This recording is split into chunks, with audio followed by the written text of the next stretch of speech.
ஒரு ஏழை தோசைக்காரன். அவன் தன்னோட சைக்கிள்ல தோசைய செஞ்சு வியாபாரம் பண்ணுவான். தோசை, மசால் தோசை, ரவா தோசை. ரொம்ப குறைவான ஜனங்க தான் அவரோட குரலை கேட்டுட்டு தோசை வாங்கி சாப்பிட வருவாங்க. ஸ்ரீனுவோட தோசை என்னமோ ருசியா தான் இருக்கு. ஆனா அவர்கிட்ட நிறைய கஸ்டமர்ஸ் ஒன்றும் கிடையாது. அவர் எப்பவுமே நொந்து போய் தான் வீட்டுக்கு போவாரு. என்னங்காச்சு, இன்னைக்கு கூட வியாபாரம் சரியா நடக்கலைங்களா? என்ன ஆச்சுன்னே தெரியல. இப்ப இருக்கிற ஜனங்க முன்ன மாதிரி எல்லாம் தோசை சாப்பிடுறதே இல்ல. அப்பா, இந்த காலத்து ஜனங்களுக்கு பர்கர், பீட்சா இது மாதிரி தான் பிடிச்சிருக்கு. இப்பெல்லாம் யாருக்குமே தோசை பிடிக்கிறது இல்லப்பா. இதே மாதிரி போயிட்டு இருந்தா நம்ம குடும்பத்தை எப்படி நடத்துறது? நிச்சயமா ஏதாவது ஒன்று நடக்கும். அப்பா, நீங்க ஏன் வேற ஏதாவது வியாபாரம் பண்ணக்கூடாது? அதாவது பர்கர் இல்ல பீட்சா மாதிரி ஏதாவது. ஆனா இதெல்லாம் எனக்கு பண்ண தெரியாதே கண்ணா. எனக்கு வெறும் தோசை தான் போட தெரியும். முத்துக்கு ரொம்ப கவலையா போயிடுச்சு, எப்படி தன்னோட வியாபாரத்தை பெருக்கிறதுன்னு. நாளுக்கு நாள் அவரோட வியாபாரம் குறைஞ்சிக்கிட்டே போயிடுச்சு. மறுநாள் காலையில சீக்கிரமா ஸ்ரீனு வீட்டை விட்டு புறப்பட்டாரு. அப்புறம் இன்னைக்கு எப்பவும் போற வழியில போகாம வேற வழியில போனாரு. தோசை, மசால் தோசை, ரவா தோசை. இந்த வழியில ஜிம் இருந்தது. ஜிம்முக்கு வெளியில நிறைய பேர் இருந்தாங்க. இங்க இவ்ளோ கூட்டம் இருக்கு. நான் இந்த இடத்துல தான் குரல் கொடுக்கணும். இன்னைக்கு நிச்சயமா எனக்கு நல்ல வியாபாரம் நடக்கும். ஸ்ரீனு ரொம்ப சத்தம் போட்டு குரல் கொடுத்தாரு. தோசை, மசால் தோசை, ரவா தோசை. ஸ்ரீனுவோட குரலை கேட்டுட்டு ஒரு பாடி பில்டர் அவர்கிட்ட வந்தாரு. என்ன போட்டுட்டுங்க? ஒன்றும் வேண்டாம், நாங்கள் இதெல்லாம் சாப்பிட மாட்டோம். உங்ககிட்ட சிக்கனு, முட்டை தோசை அந்த மாதிரி ஏதாவது இருந்தா போட்டு கொடு, சாப்பிட்றோம். முட்டை தோசையா? ஆமா, அது உங்ககிட்ட இல்லைங்களா? ஒரு வேலை பண்ணுங்க, நாளைக்கு அந்த மாதிரி தோசை பண்ணி கொண்டு வாங்க. சரிங்க சார். ஸ்ரீனு தன்னோட சைக்கிள் அங்கிருந்து எடுத்துட்டு போயிட்டாரு. அன்னைக்கு நாள் முழுக்க ஸ்ரீனு வெவ்வேறு இடங்கள்ல தோசையை வித்தாரு. நிறைய பேர் ரொம்ப விருப்பப்பட்டு அந்த தோசையை சாப்பிட்டாங்க. சாயந்தரம் அவர் வீட்டுக்கு போனப்ப அவரோட முகத்துல இருக்கிற சிரிப்பை பார்த்துட்டு லக்ஷ்மி கேட்டா, என்னங்க ஆச்சு, இன்னைக்கு நல்ல வியாபாரம் நடந்ததா? வியாபாரம் நல்லா தான் நடந்தது. ஆனா இன்னைக்கு எனக்கு புது ஐடியா கிடைச்சது. என்னங்க ஐடியா? முட்டை தோசை. முட்டை தோசையா? ஆமா, ஆனா நாம முதல்ல முட்டை தோசையை சாப்பிடுவோம். போ முத்து, கடைக்கு போய் 6 முட்டை வாங்கிட்டு வா. ஸ்ரீனு முத்து கிட்ட பணத்தை கொடுத்தாரு. அப்புறம் கடைக்கு அனுப்பி வச்சாரு. கொஞ்ச நேரத்துக்கு அப்புறம் முத்து முட்டை வாங்கிட்டு வந்தான். அதுக்கப்புறம் ஸ்ரீனு தோசை போடுறதுக்கு ஆரம்பிச்சாரு. அவர் வழக்கம் போல தோசை மாவை தவாவில் ஊத்தினாரு. அதுக்கப்புறம் ஒரு கிளாஸ்ல முட்டைய உடைச்சு அந்த தோசை மேல ஊத்தினாரு. அப்புறம் அதுல மசாலா தூளை போட்டாரு. பார்க்கறதுக்கு நல்லதா இருக்கு, சாப்பிட்டு பாப்போம். ஸ்ரீனுவும் லக்ஷ்மியும் அந்த முட்டை தோசையை சாப்பிட்டாங்க. என்னங்க, இது ரொம்ப நல்லா இருக்குங்க. அப்பா, எனக்கும் கொடுங்க. முத்துவும் தோசையை சாப்பிட்டு பார்த்தான். அவனுக்கும் அந்த முட்டை தோசை ரொம்ப பிடிச்சு போச்சு. அன்னைக்கு மொத்த குடும்பமும் முட்டை தோசையை தான் சாப்பிட்டுச்சுங்க. மறுநாள் காலையில ஸ்ரீனு தன்னோட தோசை போடுற சைக்கிளை எடுத்துக்கிட்டு ஜிம் பக்கம் போனாரு. இந்த தடவை அவரோட சைக்கிள்ல முட்டை ட்ரேவும் இருந்தது. தோசை, முட்டை தோசை, முட்டை மசால் தோசை. முட்டை தோசைன்னு சொன்னதும் அக்கம் பக்கத்துல இருக்கிற சில பேருங்க அவர்கிட்ட வந்தாங்க. கூடவே அந்த பாடி பில்டரும் வந்தாரு. நிஜமாவே முட்டை தோசை கிடைக்குமா? ஆமாங்க சார். அப்ப எனக்கு ஒரு முட்டை தோசை போடு. அப்புறம் ஸ்ரீனு தோசை மேல முட்டையை உடைச்சு ஊத்தினாரு. அப்புறம் அந்த பாடி பில்டருக்கு முட்டை தோசை கொடுத்தாரு. முட்டை தோசையை சாப்பிட்டதுமே அந்த பாடி பில்டர் முகத்துல ஒரு சிரிப்பு வந்தது.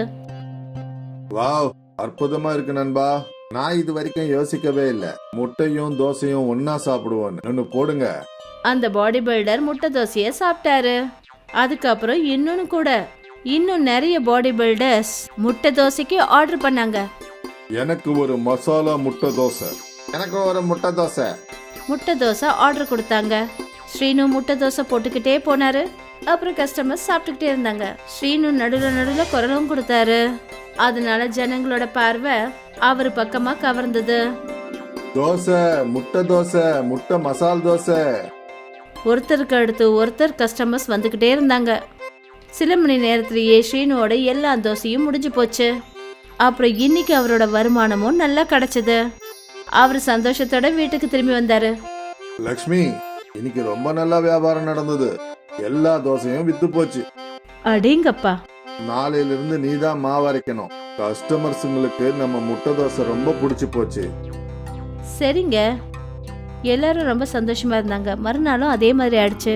ஸ்ரீனு குரல் கொடுத்ததுமே ஜனங்க அவர்கிட்ட முட்டை தோசை சாப்பிட வந்தாங்க. ஸ்ரீனோட கை வேலை செஞ்சுக்கிட்டே இருந்தது. இன்னைக்கு வெறும் 2 மணி நேரத்துக்குள்ள ஸ்ரீனோட தோசை எல்லாம் முடிஞ்சு போச்சு. அதுக்கப்புறம் இது தின வேலையா ஆயிடுச்சு. முட்டை தோசை ஃபேமஸ் ஆயிடுச்சு. அப்புறம் ஸ்ரீனு நாள் முழுக்க கடினமா உழைக்க ஆரம்பிச்சாரு. ஸ்ரீனுவுக்கு நல்ல அதிர்ஷ்ட ஓட்டம் இருந்தது. இப்போ அவருடைய குடும்பம் ரொம்ப சந்தோஷமா இருந்தது. ஸ்ரீனு இப்போ மினி டெம்போவும் வாங்கிட்டாரு. இப்போ அவரு சைக்கிளுக்கு பதிலா மினி டெம்போல முட்டை தோசை செஞ்சு விற்க ஆரம்பிச்சாரு. சிட்டி முழுக்க அவர் செய்யற முட்டை தோசையை பத்தி தான் பேச்சு. அவரு டெம்போவை எடுத்துக்கிட்டு எந்த இடத்துக்கு போனாலும் கஸ்டமர்ஸ் கூட்டமா வந்துடுவாங்க. தினமும் சாயந்தரம் ஸ்ரீனு தன்னோட மினி டெம்போவை எடுத்துக்கிட்டு பார்க்கு கிட்ட வந்துருவாரு. பார்க்ல ஏற்கனவே ஜெகனோட தோசை ஸ்டால் இருந்தது. ஆனா ஸ்ரீனு வந்ததுமே எல்லா கஸ்டமர்ஸும் அவர்கிட்ட போயிடுவாங்க. இந்த முட்டை தோசைக்காரன் ஜனந்த மேல என்ன மாயம் பண்ணானோ தெரியல. இந்த ஆள் வந்ததுமே ஜனங்க அவங்கிட்ட ஓடிடுறாங்க. இத நான் கத்துக்கிட்டே தீரணும்.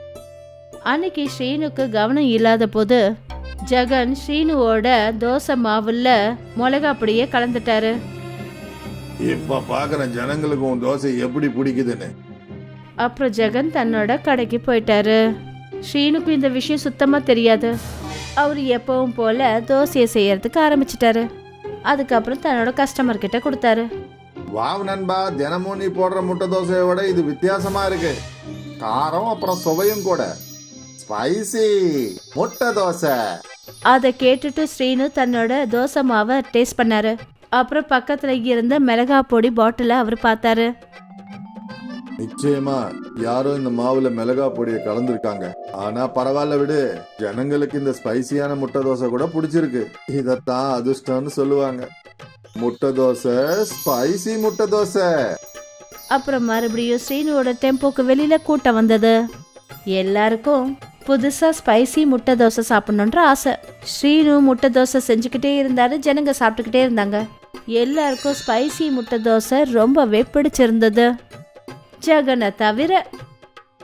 நான் இப்படி பண்ணி தொலைச்சனே. நான் இந்த முட்டை தோசை வியாபாரத்தை நாசம் பண்ணலாம்னு நினைச்சேன். ஆனா தெரியாம நான் அவனுக்கு நல்லது செஞ்சுட்டேன். ஐயோ கடவுளே.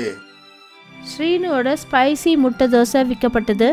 இதை பார்த்ததுமே ஜெகனுக்கு ரொம்ப கோபம் வந்துச்சு. ஆனா பாவம், இனிமே அவரால் என்னதான் பண்ண முடியும்? ஜெகன் என்ன நினைச்சாரு? ஸ்ரீனுக்கு கடுதலை செஞ்சு அவருக்கு நல்லது நடக்கணும்னு நினைச்சாரு. ஆனா பாவம், அவரே தனக்கே குழிய தோண்டிக்கிட்டாரு. ஆனந்த்பூர் கிராமத்துல நதிக்கு நடுவுல ஒரு பிரசித்தமான கோவில் இருந்தது. இந்த கோவிலுக்கு வெளியில வெங்கட் ஒரு சின்ன ஸ்டால் வச்சிருந்தாரு. இந்த ஸ்டால்ல அவர் இட்லி, வடை, அப்புறம் தோசை வியாபாரம் பண்ணிட்டு இருந்தாரு.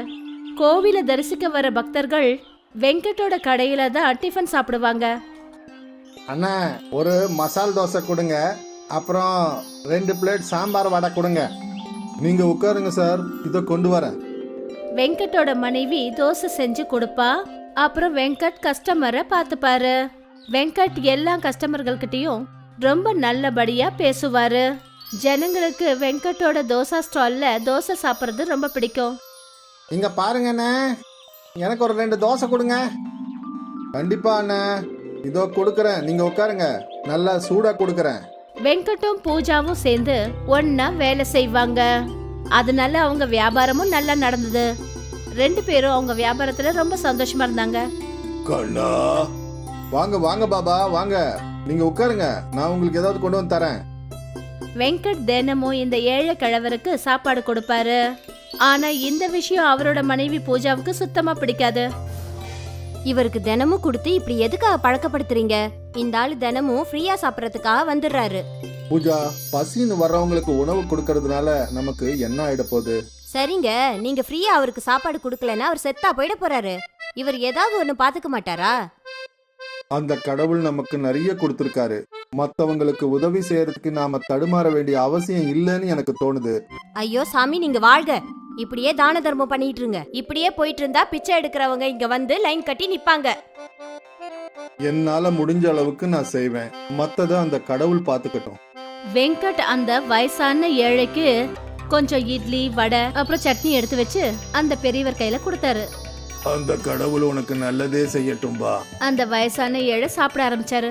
அப்பதான் அங்க அந்த கோவிலோட பூசாரி வந்தாரு. அந்த பூசாரி பார்க்க நல்ல பூசணிக்காய் மாதிரி இருந்தாரு. குள்ளமா நல்ல குண்டான தோற்றத்தோட இருந்தாரு. ஓம் சக்தி ஓம். ஓம் சக்தி பூசாரி, வாங்க வந்து உட்காருங்க. பூஜா அந்த பூசாரிக்காக டேபிள கிளீன் பண்ணா. அப்புறம் அந்த பூசாரி உட்கார்ந்தாரு. நீங்க என்ன சாப்பிடுறீங்க பூசாரி ஐயா?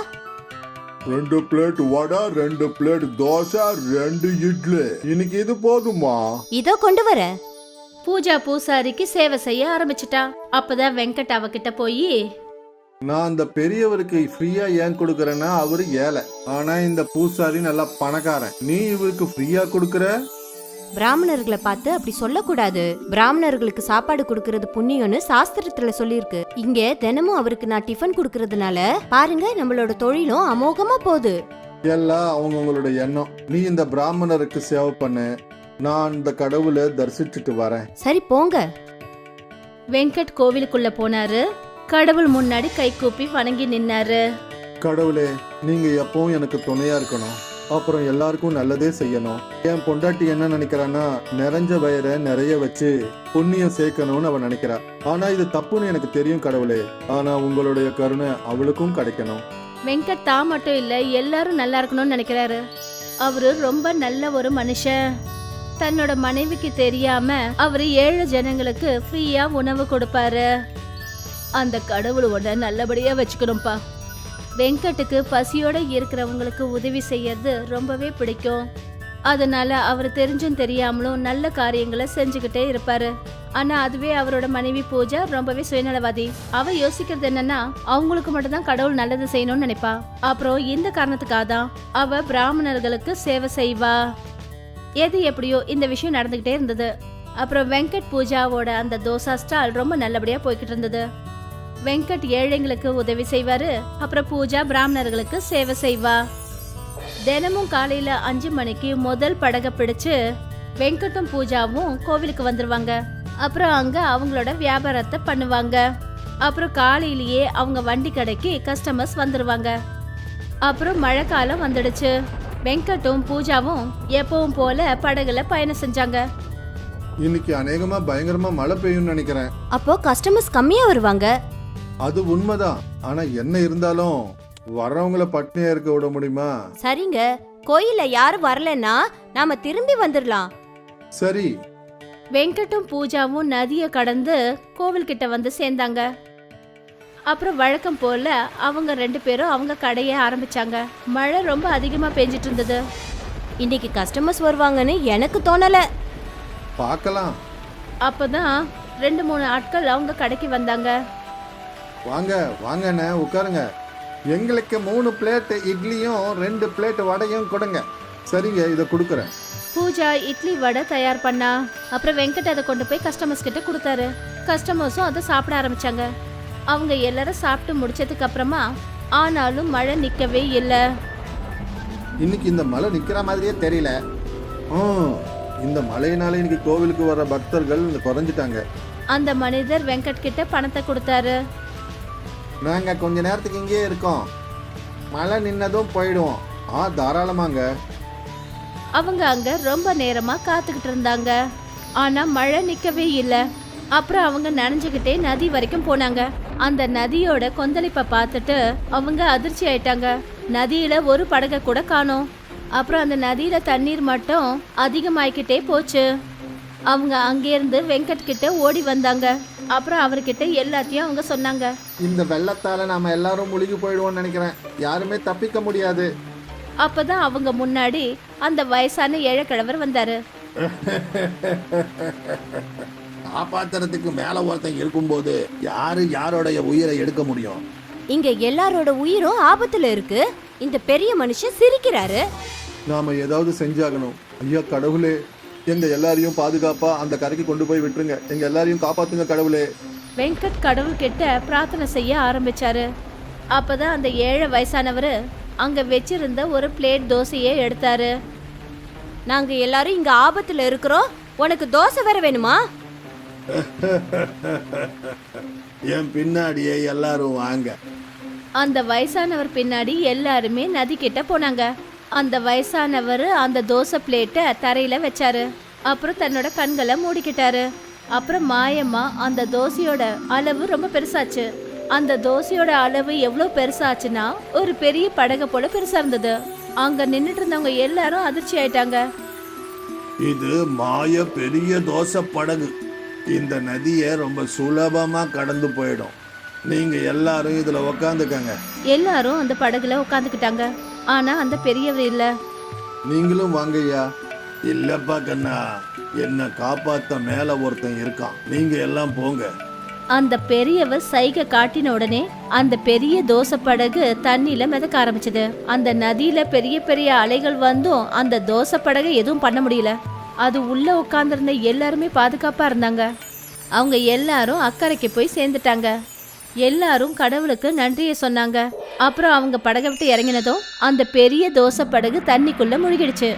இன்னைக்கு வெங்கட்டோட சேர்ந்து நிறைய பேர் ஒரு அற்புதத்தை பார்த்தாங்க. அதுதான் பெரிய தோசை படகோட அதிசயம். அநேகமா வெங்கட் செஞ்ச நல்ல காரியங்கள் தான் அவங்கள அந்த மாய பெரிய தோசை படகு காப்பாத்த வந்துச்சு.